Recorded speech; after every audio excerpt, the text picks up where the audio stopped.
68-69, si ce premier projet que j'ai évoqué avait abouti, ce livre très important, très intéressant, aurait paru juste après qu'une demi-douzaine de livres de Lévi-Strauss aient été traduits, et bien avant Jacques Derrida, beaucoup de titres de Foucault, et il aurait été à sa place, je pense, et il aurait pu avoir plus d'impact, etc. Voilà. Oui. D'un autre côté, la séquence a permis aux traducteurs d'adopter la terminologie établie dans le dictionnaire pour les ouvrages suivants, ce qui a fortement favorisé la cohérence de son métalangage. Donc c'était quand même un avantage. Alors, dès 1993, pratiquement tous les grands travaux scientifiques en sémiotique de Greimas ont été traduits en anglais. Donc finalement, on a beaucoup traduit en anglais, même si avec un retard. Alors, qui s'est intéressé à Greimas? Les linguistes anglophones n'ont prêté aucune attention à son œuvre, tout occupés à faire du Chomsky ou de linguistique anthropologique ou autre chose. C'est une inattention qu'il réserve universellement à toutes les approches linguistiques venues de l'étranger. Mais les chercheurs dans d'autres sciences humaines ont repris les discussions de Greimas sur les problématiques épistémologiques, par exemple structure et histoire, la question synchronie-diachronie, toutes ces grandes questions. Et ils ont employé ou adapté ces modèles pour analyser les tensions et les transformations sociales telles qu'on peut les voir à l'œuvre dans les textes. Donc le carré sémiotique, le modèle attentiel, le schéma propien, tout cela, ça les a intéressés. Alors, les traductions dans la langue mondiale que l'anglais est devenu ont assuré aux recherches de Greimas une diffusion non seulement dans les pays anglophones, mais également dans les pays asiatiques, scandinaves et, paraît-il, même en Amérique latine, où de plus en plus les étudiants, les jeunes apprennent l'anglais et non pas le français. Alors, l'allemand. L'allemand, c'est une langue intéressante pour moi. Vous verrez, alors qu'au XVIIIe siècle, le français servait de seconde langue chez l'élite prussienne, plus récemment, depuis le XIXe siècle, les germanophones ne cherchent pas souvent du côté de la France pour renouveler les arts ou les idées. Les compositeurs, philosophes, philologues et autres penseurs de langue allemande ont élaboré de nouveaux paradigmes eux-mêmes qui ont dominé l'Occident pendant des siècles et, comme vous savez sans doute, l'université prussienne est devenue le premier modèle mondial. Alors, dans bien des domaines, les intellectuels français se sont inspirés de leurs homologues germaniques, alors que l'inverse demeurait phénomène rare. L'anglais est devenu la première langue étrangère en Allemagne à partir des années 30 et il est resté, et peu d'étudiants germanophones ont suivi le séminaire de Greimas ou soutenu de thèses sous sa direction. Pourtant, des collègues ont invité Greimas à donner des conférences en Allemagne ou à Zurich à 4 reprises, avant tout vers la fin des années 60 et le début des années 70.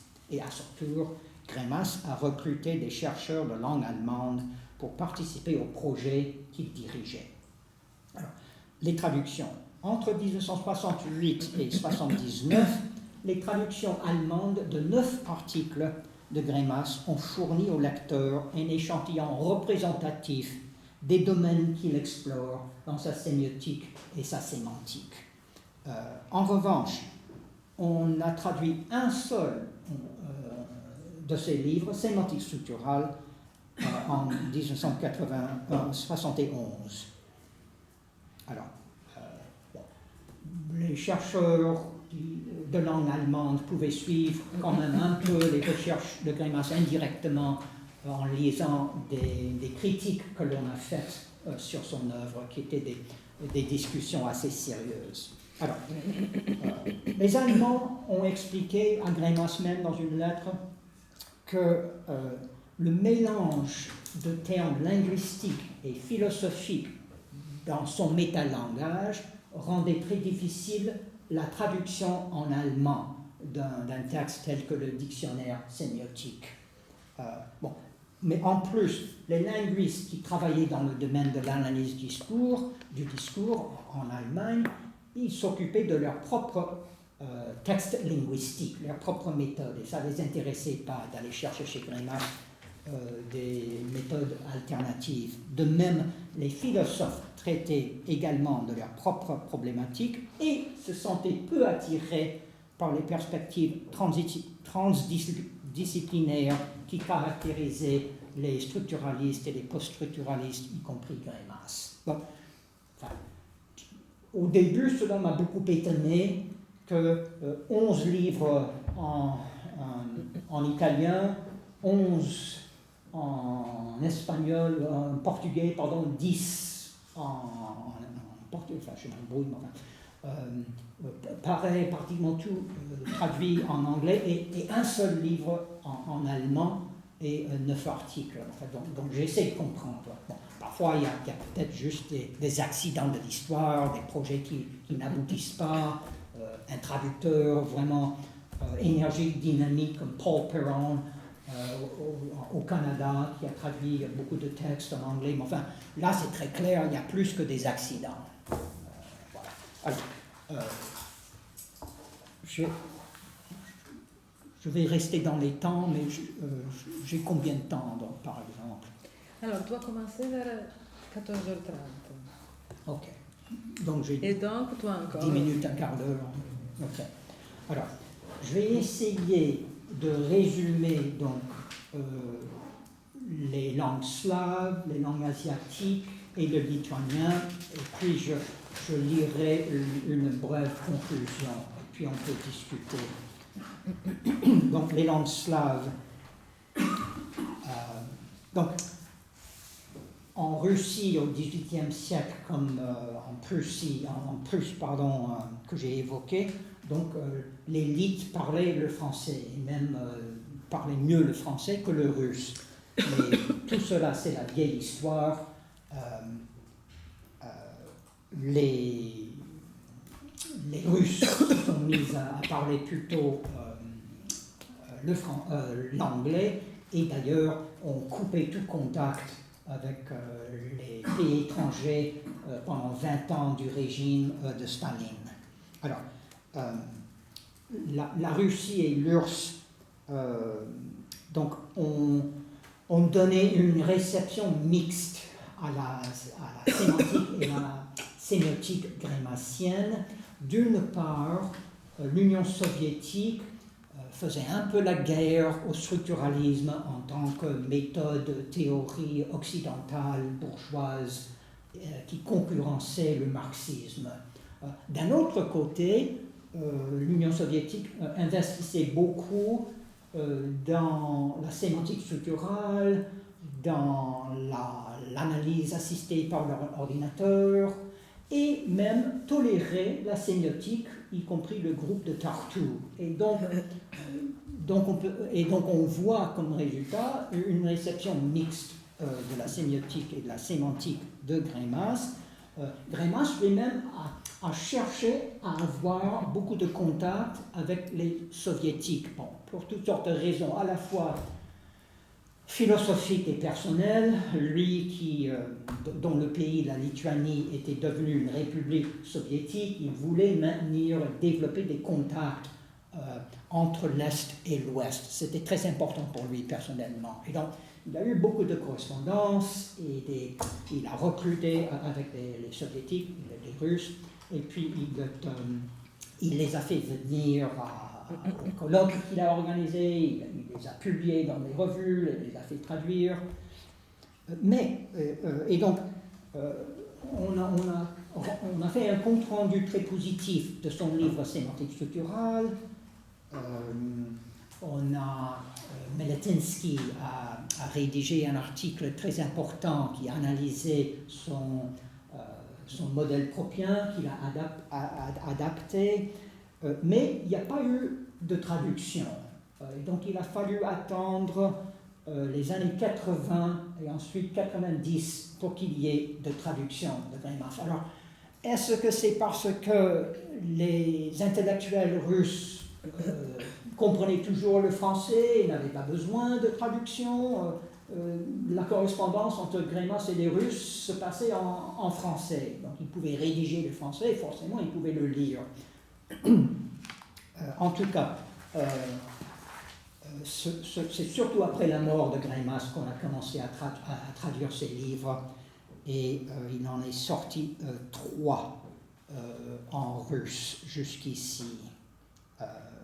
Alors, j'ai regardé la chronologie des traductions russes de Barthes, de Lévi-Strauss et de Foucault, et c'est un peu la même chose, la chronologie est la même. Donc on a traduit un peu ces auteurs pendant leur vivant. Ensuite, après la fin de l'Union soviétique, on les a traduits beaucoup plus, et jusqu'ici on a traduit la moitié des grands ouvrages de Barthes et de Lévi-Strauss, et pratiquement tout Foucault en russe. Etc. Alors, les langues asiatiques, donc c'est le coréen, le japonais et le chinois. Bon, de façon générale,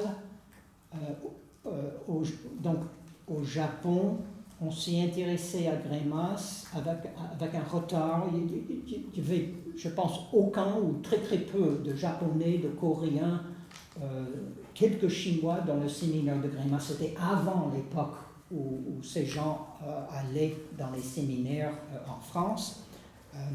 Et donc au Japon, on a traduit d'abord un article, ensuite 2 livres, et après, et vers la fin de la vie de Greimas, donc, d'ailleurs, sur le plan personnel, Greimas pouvait au moins voir son œuvre commencer une nouvelle vie vers la toute fin des années 80 dans les pays asiatiques, et il a rédigé des préfaces, par exemple, pour les livres traduits. Donc il a pu voir cela vers la fin de sa propre vie. Je suppose que c'était quand même, ça le réjouissait, je suppose. Mais, après, donc vers le début des années 90, au Japon, le Japon s'est désintéressé du structuralisme, et donc on a pu traduire Greimas et on s'est pu occuper de Greimas ou de gens comme cela. En Corée, la chronologie est à peu près pareille.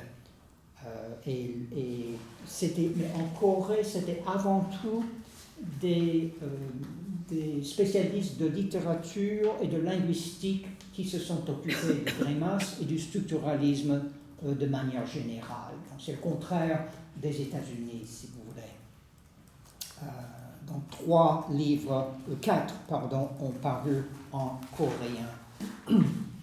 Alors, pour la Chine, évidemment en Chine, il y avait des questions politiques parce que la révolution de Mao, la révolution culturelle, donc, a commencé en 1965, donc l'année même où Greimas a commencé son séminaire et l'année où il a terminé de rédiger Sémantique structurale. Donc pendant 20 ans, la Chine s'est coupée du monde extérieur et même a essayé de tout faire sauf tuer sa propre vie intellectuelle. Donc c'est après tout cela que la Chine s'est tournée à nouveau, qu'elle a relancé sa propre vie intellectuelle et qu'elle a repris les contacts avec le monde extérieur, y compris occidental. L'un des premiers gens de l'Occident qui a fait une grande tournée de conférences en Chine, c'était Frederick Jameson. Et je ne sais pas si vous connaissez Frederick Jameson, mais aux États-Unis, c'est un très grand nom. Il était d'abord spécialiste de Marx, oui, il était marxiste, mais spécialiste de Sartre, et ensuite du structuralisme. Il a suivi le séminaire de Greimas et a écrit sur Greimas, et ensuite il a fait autre chose. Mais donc lui, quand il était en Chine, il a parlé de Greimas, entre autres, Et donc, quand ils ont fait une anthologie d'écrits sur le structuralisme, il y avait un article de Greimas là-dedans. Et bon, bref, la Chine a commencé à s'intéresser à Greimas.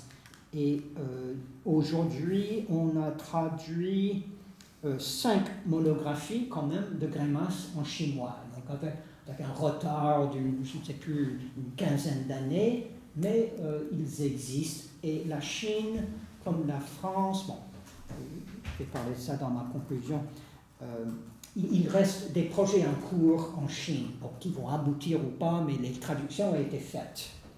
Le lituanien, bon, très rapidement, mais le lituanien, c'est un cas spécial, donc c'est un pays occidental, mais qui était donc sous la domination d'un régime slave, pratiquement, on peut dire, la Russie, même si c'était officiellement l'Union soviétique. Alors, d'un côté, donc, quelqu'un a fait une traduction, un lituanien a fait une traduction, une anthologie des écrits de sémantique et de sémiotique de Greimas, il a fait une anthologie en lituanien, mais pendant 5 ans, Moscou a interdit la publication, pendant 5 ans, dans les années 80. D'un autre côté, on a permis à Greimas de faire 2 tournées de séminaires et de conférences en Lituanie.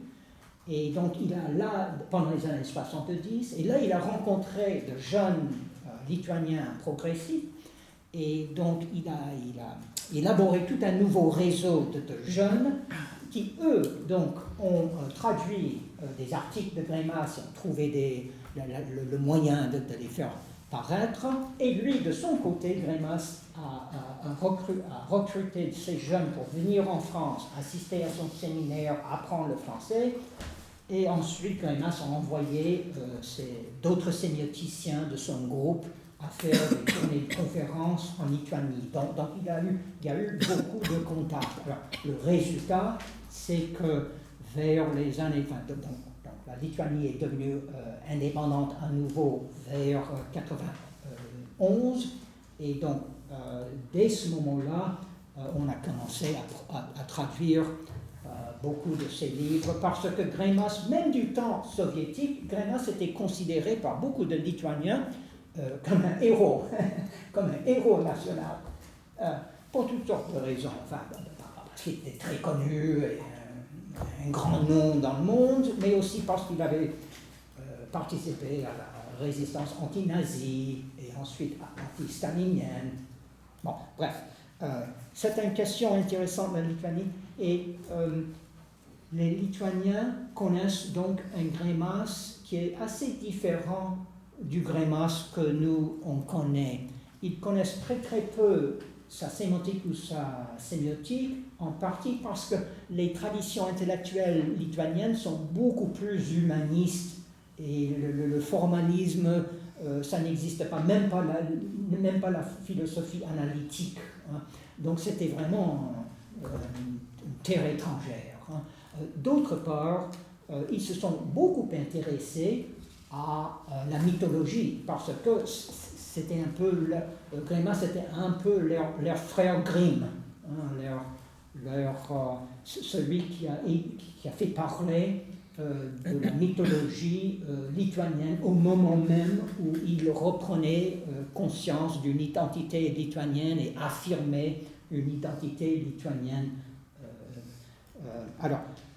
Dernièrement, il y a ça, et puis il lisait Greimas, les articles journalistiques de Greimas, et donc le Greimas que eux ils connaissaient, c'était un Greimas voltairien, qui avait l'esprit libre, un peu d'humour et d'ironie, et qui parlait d'un peu tout. Je vous l'ai dit, il a publié 200 articles au cours de sa vie, parlait de tout, de la culture lituanienne, et donc ils aimaient beaucoup en général cet esprit critique, moderne, ouvert, qui évaluait, jugeait de tout. Bon, voilà, je pense. Alors, je conclus donc. Alors, j'ai toutes sortes de conclusions, mais je vais... pardon. Juste 2 mots. Donc, Les textes le plus traduits, c'est donc sémantique structurale et la sémiotique de Greimas. On n'a pour ainsi dire pas traduit ses premiers travaux de lexicologie historique, pas traduit tout un ensemble d'articles de sémantique structurale des années 50 et 60, et on n'a que peu traduit sa mythologie. Alors, justement, trois exceptions donc, à la géographie et la chronologie générale, trois exceptions. D'abord, le deuxième volume du dictionnaire a été pratiquement pas traduit. Ça existe seulement en traduction intégrale, je pense que c'est l'espagnol, et puis quelques articles en italien grâce à Paolo Fabri. Pourquoi? C'est un choix volontaire. Les gens ont considéré que le terme de Paolo Fabri, c'est tutti frutti, que c'est un mélange d'approches. Greimas n'a rien rédigé, il a seulement recruté les auteurs pour contribuer, et puis il n'y a pas de synthèse là, c'est juste les 39, je pense, sémioticiens qui ont chacun proposé leur version de la sémiotique, et donc sans aucune synthèse, c'est une sorte bon, voilà. Donc, de l'imperfection, beaucoup traduit, mais pas traduit en anglais, par exemple, et c'est le seul livre traduit en perse, seul livre traduit en polonais, et seul livre, enfin, je ne sais plus, mais pourquoi? Parce que c'est un langage très différent et qui n'exige pas 3 années de formation en sémiotique pour comprendre. Et donc en polonais c'était l'autre, c'est abordable pour un plus grand public et en même temps ça n'intéresse pas les gens qui se spécialisent en sémiotique, donc ça n'a pas été traduit en japonais, en chinois ou en coréen. Alors, et la mythologie assez peu traduite, aucun livre, aucun article en portugais, rien en espagnol, la moitié d'un livre en italien, parce que je pense parce que les Italiens se sont beaucoup intéressés au folklore et puis à Prope. Mais par contre, c'est le seul, enfin, il a écrit 2 livres et puis beaucoup d'articles sur la mythologie. La seule langue dans laquelle les 2 monographies sont traduites, c'est le biélorusse. Et rien d'autre en biélorusse a été traduit de Greimas. En Roumanie, on a traduit 2 livres, 3 livres en roumain, et en Roumanie, on a traduit 3 livres de Greimas, y compris un donc, de mythologie. Donc toute la mythologie suit un pattern autre que la sémiotique, ou la sémiotique, évidemment, c'est les autres peuples de l'Europe de l'Est ou du centre-Est qui se sont intéressés à cela. Donc il y a des exceptions à la géographie et à la chronologie que j'ai indiquées. Bon, oui, alors, juste 2 paragraphes de conclusion. Donc, que faire maintenant comme traduction? Alors, il existe encore des textes de Greimas qui restent à traduire dans toutes les langues. Mais à l'heure actuelle, de tels projets paraissent beaucoup plus probables dans certains idiomes que dans d'autres. Parmi les langues actives, on peut citer le chinois, le lituanien, et dans une moindre mesure l'italien, le français et le portugais, l'anglais peut-être un peu à cheval. Alors, un projet qui me semble intéressant, d'abord en français et ensuite en traduction, ce serait ce que vous appelez en bon français un reader, donc une anthologie, une anthologie de travaux choisis de Greimas au cours de sa carrière. Ça n'existe pas. Voir une anthologie de ses écrits qui comprendrait aussi quelques articles journalistiques, peut-être quelques lettres qui montreraient un autre côté de Greimas.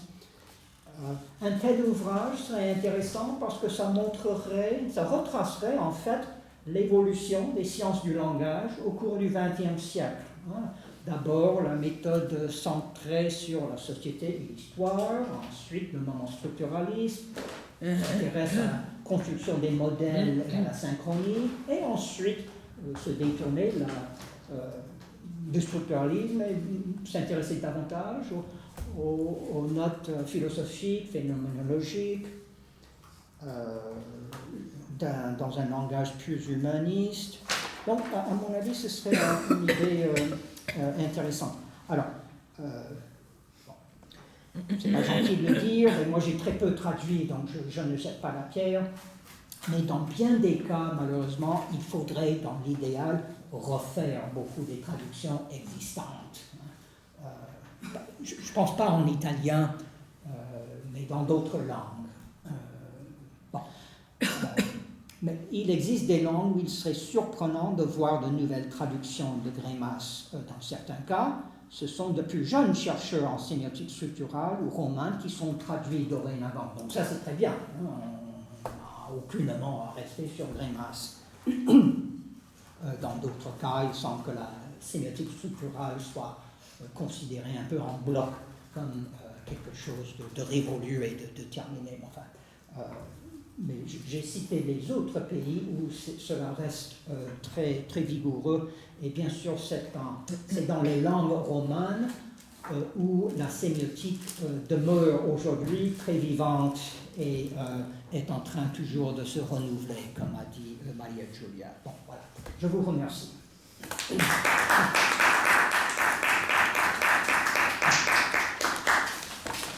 Bravo Thomas. Merci. Alors, j'ouvre la discussion.